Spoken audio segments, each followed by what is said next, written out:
మామూలుగా ఎర్రచందనం అంటే ప్రపంచం మొత్తంలో మనకి నల్లమల శేషాచలం పరిధి ఏదైతే ఉన్నదో ఆ 1500 కిలోమీటర్ల రేడియస్లో ఆ భూమి యొక్క గుణం యొక్క ఔషధాల గుణం కారణంగా అక్కడే క్వాలిటీ వస్తుంది అనేటువంటిది మనకు తెలుస్తుంది.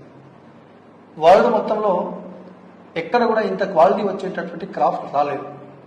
అనేక చోట్ల అనేక దేశాలలో మన దేశంలో కూడా చాలా ప్రాంతాలలో పెంచిన సందర్భాలు ఉన్నాయి. కానీ ఆ క్వాలిటీ కానీ ఆ గ్రోత్ కానీ ఎక్కడ కూడా వచ్చి అంత గ్రోత్ వచ్చి క్వాలిటీ వచ్చి అమ్మినటువంటి సందర్భాలు అయితే ఇప్పటివరకు లేవు.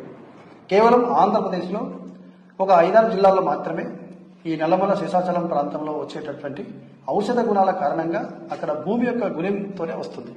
అక్కడ రావడానికి ప్రధాన కారణం ఏంటంటే అక్కడ వాతావరణము ఎప్పుడు కూడా 40 డిగ్రీస్ రేడియస్లో ఉండడము, సముద్రం యొక్క ఉపరితలానికి ఎత్తైన భూభాగము, దాంతోపాటుగా zinc, uranium, thorium, lithium, manganese,